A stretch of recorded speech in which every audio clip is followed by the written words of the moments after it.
Hello tout le monde, j'espère que vous allez bien. Aujourd'hui, petite vidéo assez spéciale où l'on va parler de l'avenir de Dragon Ball Super à moyen long terme et voir quelle direction pourrait prendre DBS. Alors, même si Dragon Ball Super est terminé depuis fin mars de cette année 2018, nous sommes quasiment sûrs que DBS va reprendre en 2019. Déjà, il y a le film sur Broly qui sort en fin d'année, et même il y a juste à regarder les chiffres liés à la vente de produits dérivés estampillés du sigle Dragon Ball pour comprendre que cette licence est la poule aux œufs d'or et qu'ils vont exploiter le filon au maximum. Donc, dans cette optique, avec un retour de DBS en 2019, on va se projeter un peu plus loin dans l'avenir, c'est-à-dire dans les 4 à 5 ans où, selon moi, il devrait y avoir un changement majeur, à savoir Son Goku va disparaître de la série et il pourrait bien laisser sa place de numéro 1 à Vegeta. Alors pourquoi est-ce que je dis ça?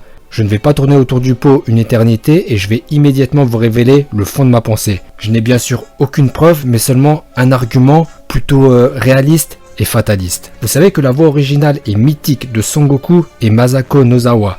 Elle est née le 27 octobre 1936 à Tokyo. Elle est donc à un âge assez avancé car elle va avoir 82 ans dans quelques mois. Tôt ou tard, elle prendra sa retraite. Et même si elle ne prend pas sa retraite en bonne et due forme, elle partira un jour, car on partira tous un jour. Mais vu son âge avancé, elle partira probablement avant vous ou moi. Dans cette optique, que va-t-il advenir de Son Goku et de la licence Dragon Ball? Là est la question. On vient de voir que pour une question d'argent, tout sera fait pour exploiter la licence Dragon Ball à fond. Et croyez-moi, ce n'est pas le décès du Saiyo de Son Goku qui va stopper les ambitions de croissance de certaines entreprises cotées à la bourse de Tokyo qui génèrent plusieurs milliards de yens de chiffre d'affaires. Alors bien sûr, le retrait de Madame Nozawa portera un coup dur à la licence Dragon Ball, car on imagine mal une autre personne faire la voix de Goku.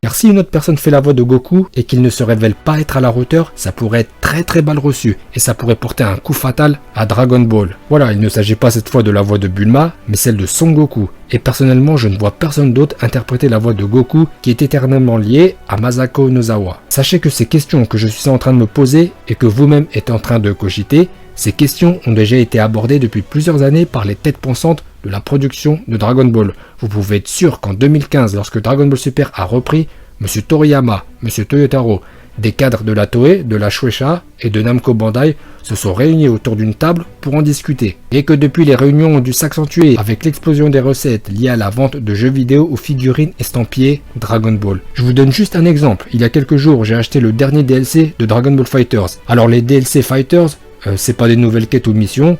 Non, on vous vend juste un personnage 5 €. Son Goku 5 €, Vegeta 5 €, ça fait 10 €. Et j'ai bien sûr acheté les deux. Et nous sommes des millions à les avoir achetés. Et on attend les prochains persos à vendre qui devraient être couleur et C17. Bon, vous vous rendez compte de la manne financière autour de cette licence. Et encore là, j'ai pris un exemple lambda parmi tant d'autres. J'ai pas parlé de la vente de jouets ou de cartes Dragon Ball Heroes ou encore moins des revenus publicitaires. Ce que vous devez comprendre, c'est que Dragon Ball ne s'arrêtera jamais.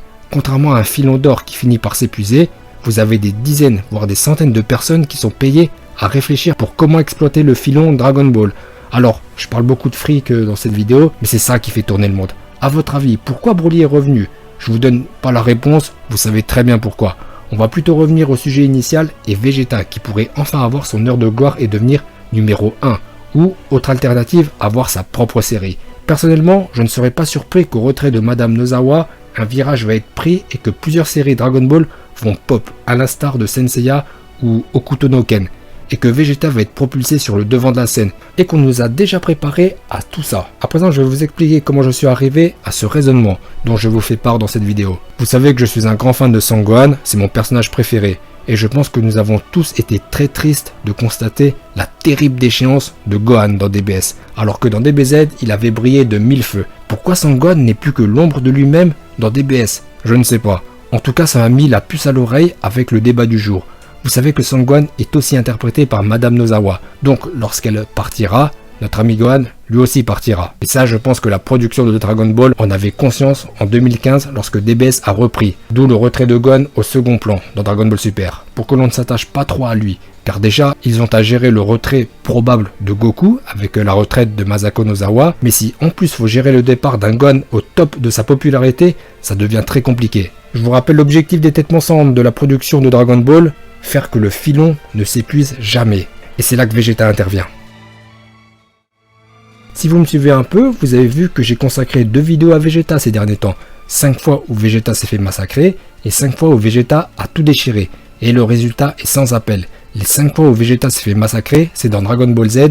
Et 4 des 5 fois où Vegeta a tout déchiré, c'est dans Dragon Ball Super. J'ai bien entendu choisi les scènes les plus pertinentes. Conclusion, dans DBZ, Vegeta était une victime alors que dans DBS, il a brillé. Il était presque tout le temps de même force que Son Goku. Je vous invite à visionner ces vidéos si vous ne l'avez pas déjà fait, car j'approfondis un peu plus sur ce contraste. Le seiyuu de Vegeta est Ryo Horikawa. Il est âgé de 60 ans. Bon, il n'est pas tout jeune, mais il a tout de même 20 ans de moins que Masako Nozawa. Et on peut penser qu'il pourra tenir son rôle de seiyuu de Vegeta au moins encore 10 ans, avant de penser à prendre sa retraite.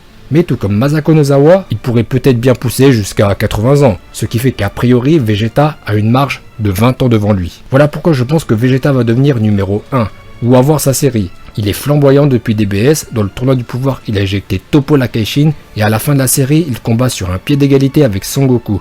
Son seiyuu a encore de belles années devant lui, ce qui fait que Vegeta est un personnage à suivre. Écoutez, cette vidéo arrive maintenant à son terme, j'espère qu'elle vous aura plu. N'hésitez pas à vous exprimer sur l'avenir de Dragon Ball, sur Vegeta ou sur d'autres personnages par exemple, que vous voyez peut-être avoir sa propre série comme Broly ou Oob, je sais pas. Pouce bleu si vous avez aimé, et je vous dis à bientôt.